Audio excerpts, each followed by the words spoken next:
He stood on the starboard bridge wing of the Matsu-class destroyer Kuwa with rain crawling sideways across the face of the night and the shoreline of Leyte a smear of black basalt and mangrove.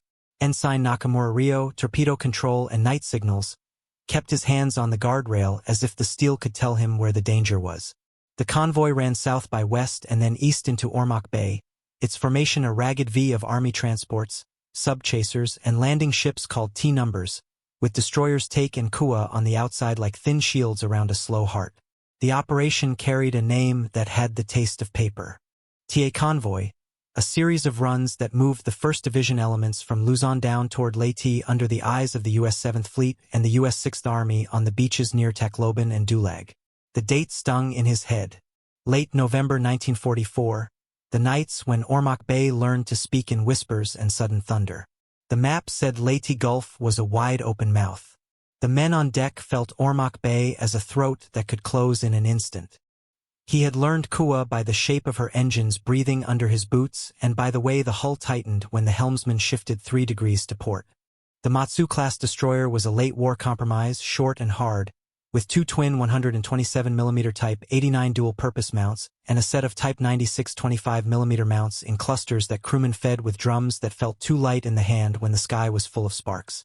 She had 1 quadruple Type 93 long-lance torpedo mount, the fish that had taught the ocean to fear. She carried Type 22 surface search radar on the forward mast and a night lookouts team with eyes trained to learn distance by the color of the dark. That night, the Type 22 whispered a range number he did not like. It came with no shape to trust on the horizon. It came again and made the hair on his forearms rise. Ormoc Bay held old fishing paths that ran close to the shore and small coves where a patrol boat could wait with its engine off and let drift take the edge off a pursuit. The army transports in the convoy drew more water and could not use those tricks. They moved with their decks stacked with crates and men under tarps and a smell of oil and wet rice. The convoy commander on a bridge 2 ships over had briefed the plan quiet and stern. Hug the western shore of Ormoc Bay down past Ponson Island. Shift east after midnight for the run-up to the pier at Ormoc. Watch the shoals. Expect U.S. PT boats out of San Pedro Bay in the east, operating in packs from Motor Torpedo Boat Squadron 3 and Motor Torpedo Boat Squadron 34. Expect them behind smoke and rain. Expect them with SO radar and Mark 8 torpedoes. Ignore phantoms. Engage only hard contacts. It sounded like confidence when it was spoken. It sounded like prayer now. The first flash came low and hard off the port bow of a lumbering landing ship T-number that had never seen 30 knots. A muzzle flash that was almost shy, followed by a thin red line of tracer from a 70 caliber bow gun on a small craft too fast for any honest boat to be in that night. A U.S. PT boat ghosted in and out of the rain. The SO surface radar they carried sent them along the edges of the escort screen in smooth arcs. Their engines were packets that drank gasoline fast and threw the fumes into the wind as if they had nothing to fear. They had Mark 8 torpedoes laid in racks along their sides like spears that would not miss at close range. Nakamura shouted a bearing and watched the signalman lash the number to the open phone. The Type 22 radar crew called a new range that dropped too fast to be something large. The 25mm mounts on the afterdeck snapped awake and threw long ladders of tracer into the rain at the place where the small wake had been. The PT boat was not there now. It had moved 2 boat lengths already and had become the new flash that came from a position no gunner had prepared for.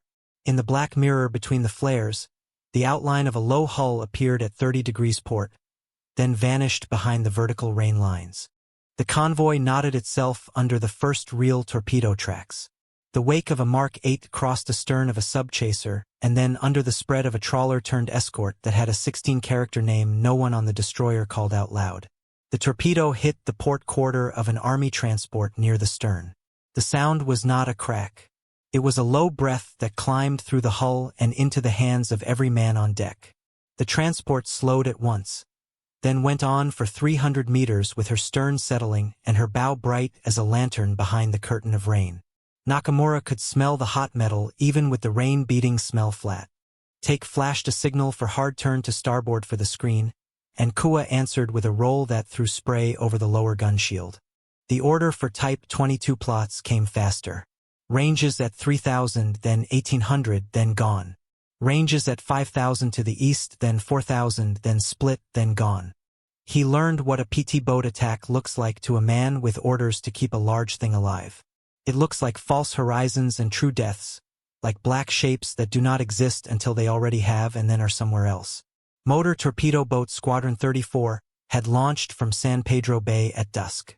PT-137, PT-129, PT-131, and others that would be listed later in neat yellowed ink. The skippers drove past the mouth of Leyte Gulf and ran west along the south edge of Ormoc Bay under the shadow of Camotes Islands. The SO radar on each mast took turns telling them where the enemy line would be. They fanned into pairs and singles and let the wakes of the big ships give them the glide path. The torpedo men had checked the Mark 8 gyros with pocket taps and then set the depth for a shallow shot against a transport belly. The hard rules went soft with rain and current and a shoreline that pulled the eye. They had planned for that, and they had planned to live inside any mistake for long enough to take another shot. On Kuwa, the Type 96 25mm mounts picked up the rhythm of short bursts and short curses between bursts. The forward 127mm mount number 1 trained as low as the gearing would allow and fired a high explosive set to detonate short. Flash thundered under the bridge and shook the rivets. The searchlight in the nest stayed dark because to show light was a form of surrender to eyes you could not see. Nakamura heard a cry from the port bridge wing and moved there on instinct. A blinker lamp in the distance pulsed a coded challenge he did not recognize. It was too slow and too deliberate to be a PT boat signal. It came from an army barge off station. A minute later the sea near that barge lifted in white pillars and the blinker went out forever. An hour in, the convoy was smaller. The line of ships had become a braid broken by white spots where ships that could not go on still burned. 25mm shells fell into the rain and into empty water as often as they found anything. The men at the mounts kept the handles moving because work is the only answer a hand has to fear. The destroyer take shifted to cover the rear and pounded something low and gray that moved like a seal and not like a boat. The masthead lights on the transport ahead flickered and died. The voice tube to the steering compartment said nothing for a long 10 seconds and then said all is well in a voice that wanted someone else to listen. Nakamura knew the numbers stamped on his torpedoes like a merchant knows the numbers for silk. Type 93 Long Lance could run long and straight at high speed, their oxygen hearts clean and hungry. Against PT boats and their Mark 8, his fish were kings in the wrong village. He kept the launch order leashed because there was no shape in the rain to burn a long lance on. He wanted a destroyer or a heavy hull. He got spray and small guns and flashes that arrived wrong each time he decided to put the lever down. Off the port bow a flare rose, a soft green light that spidered along a parachute line, then another to the east, then a third. The PT boats had thrown flares to shape the room of water. Their white floats marked the lanes for a future run. Their engines came and went. He saw the faint chalk line of a wake angled far across his forward view. That wake cut close and under a freighter that had been a factory in another life. The freighter rolled to port under the first hit like a dog struck by a carriage wheel and righted. Crewmen ran toward the rail and stopped because there was no good direction to run to. The second torpedo found the same ship amidships and carved a new idea of balance along her length. She rolled and did not right. Her sound left the air clean and left the rain and the engines alone again. He worked his binoculars against the rain and felt each drop sting the skin around his eyes. The shore lights at Ormoc flickered and died and returned, as if the town could not decide whether to see the convoy arrive like a parade or to pretend nothing was coming. He saw the dark line of the beach and the blacker cuts that were river mouths.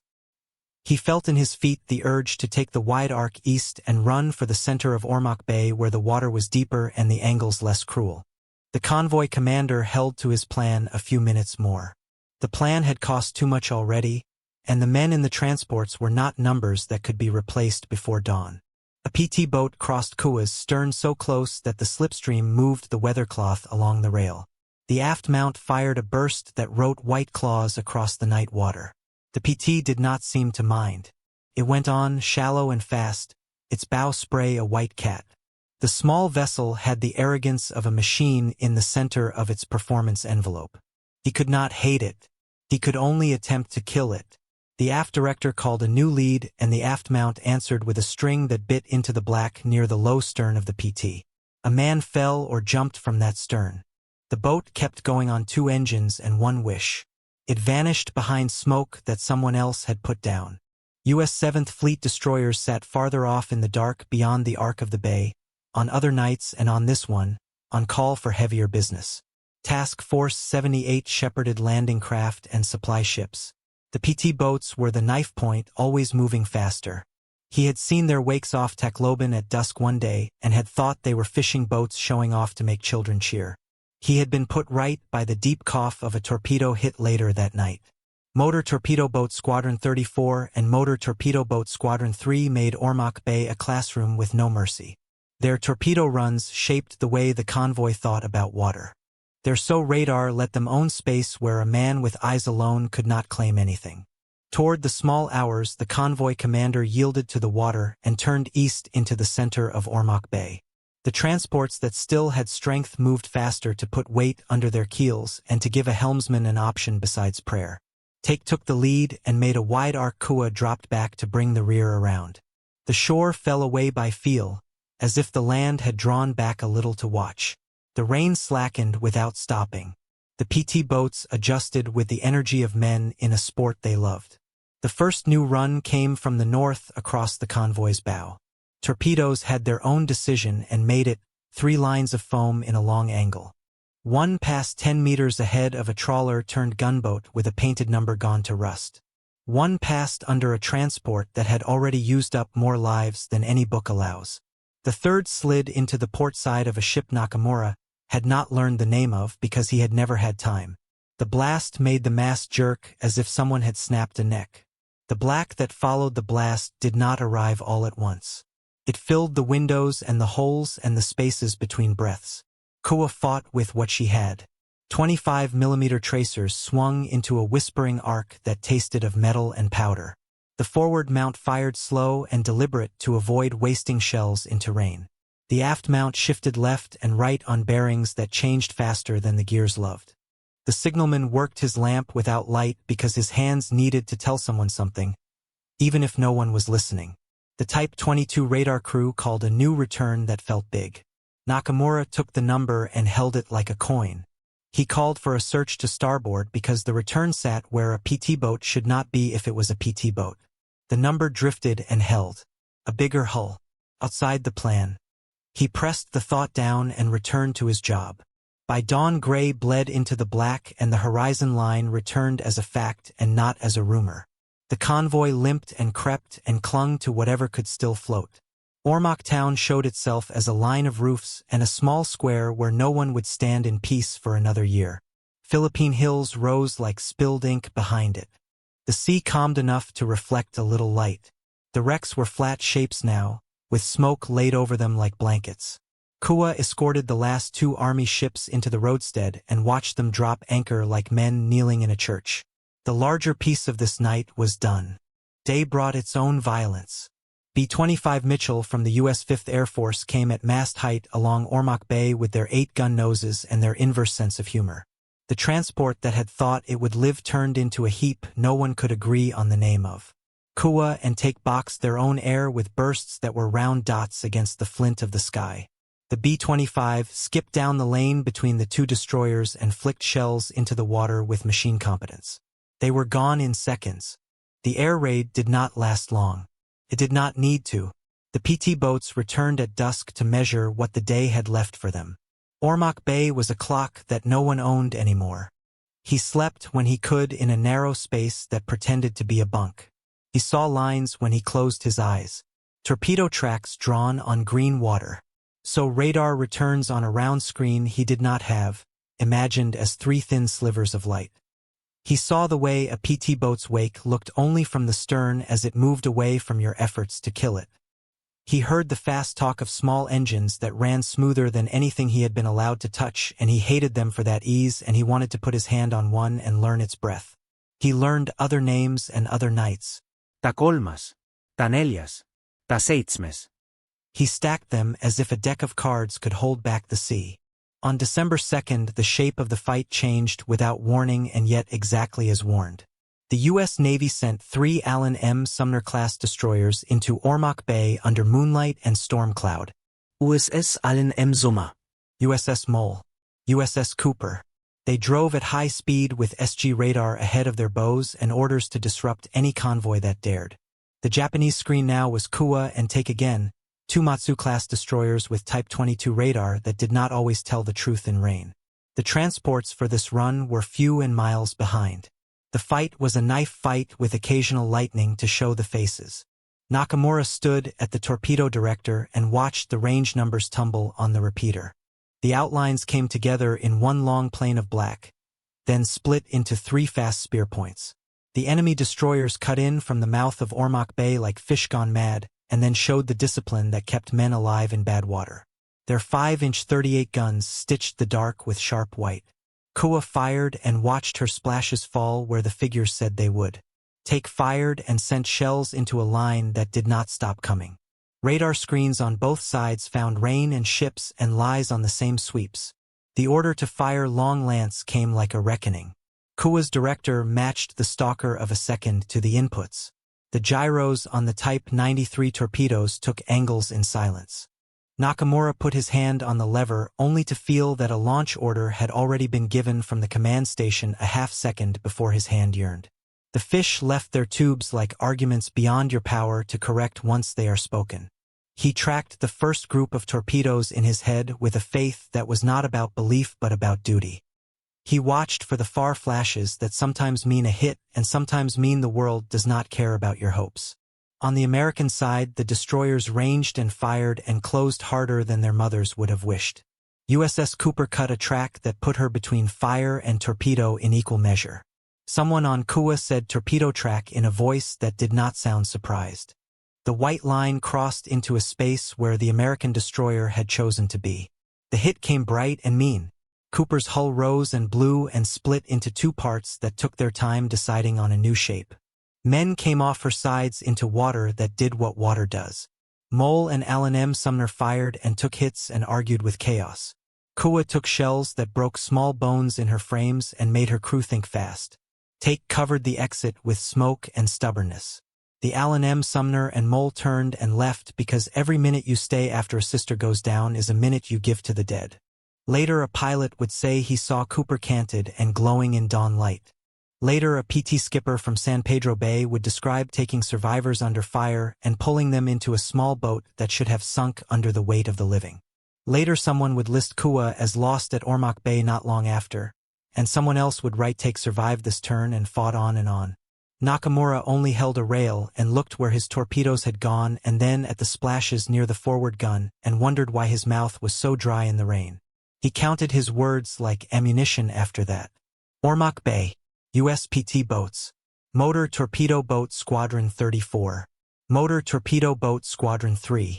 U.S. 7th Fleet. Type 93 long lance. Type 22 radar. Mark 8 torpedo. Allen M. Zuma. Mole. Cooper. Kuwa. Take.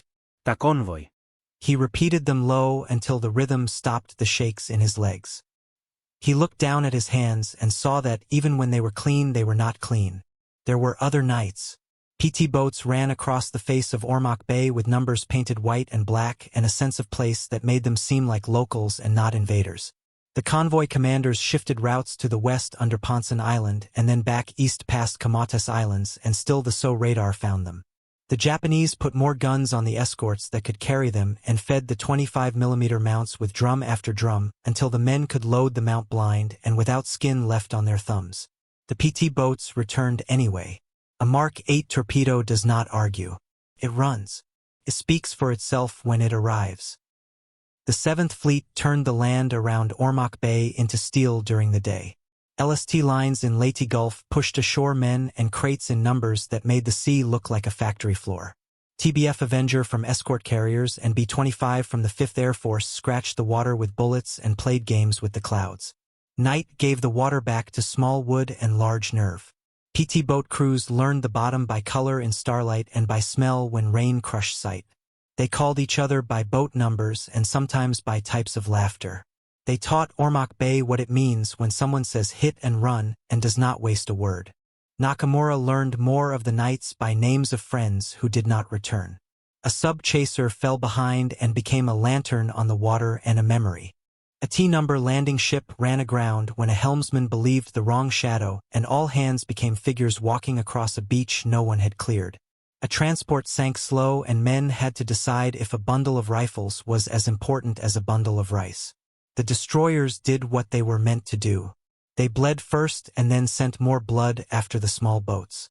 They sank when they were written to. They lived when a man breathed right and a wire held and the torpedo missed by the width of a story. He remembered a single PT boat most of all. The boat came in close along Kuwa's port side on a night when the water had turned to silver under a thin moon. The crew on the PT knew exactly where Kuwa's shells would be and were not there.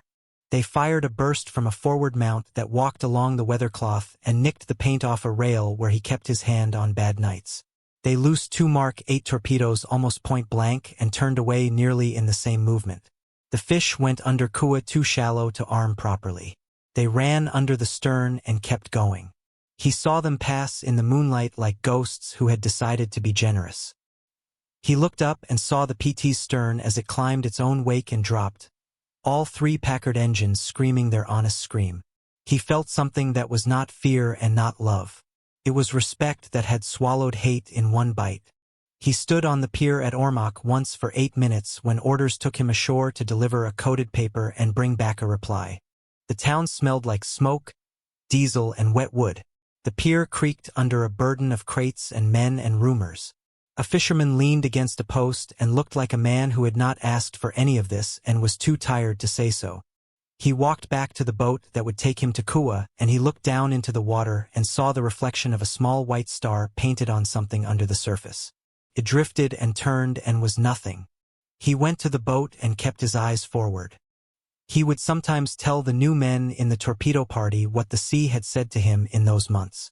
He said that Ormoc Bay belongs to whoever hears it first at night. He said that Type 22 radar hears some things and not others, and that eyes learn to add the missing parts.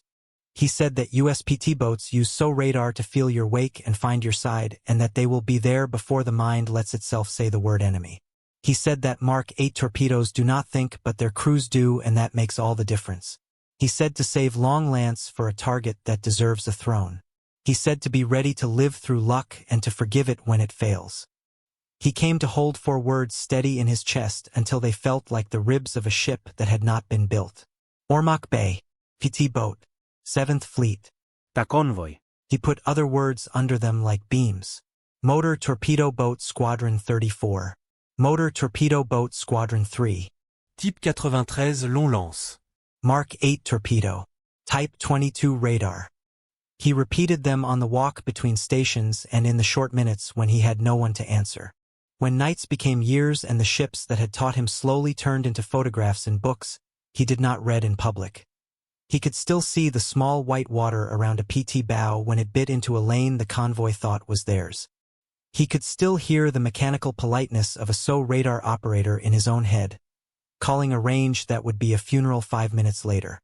He could still feel the way a long lance lever feels when a hand slides down to it with too much need. He could still smell cordite and rain at once on the forward deck of Kuwa, and still taste the oil that rises in your mouth after a bomb misses by a distance your mother would have been proud of. He did not call any of it honor. He called it work that asked more tools than he had. He learned to hold respect for machines he did not own and men he did not know. He learned that small craft can break convoys, that speed and radar and nerve can turn a bay into a private road, that 7th Fleet did not need the big decks every night to make Ormoc Bay a cage. He learned that PT boats blindside you not because they are invisible but because your plan does not admit them until it is too late. He would sometimes stand at a harbor wall in another country and watch fast river boats run under bridges and remember the shape of a night when a white waking fish slid across his life and did not miss. He would say nothing to the men beside him as the boats passed. He kept his words neat and close for the times when they were asked for and kept them away from public places. When he did speak, he spoke them in a row like this.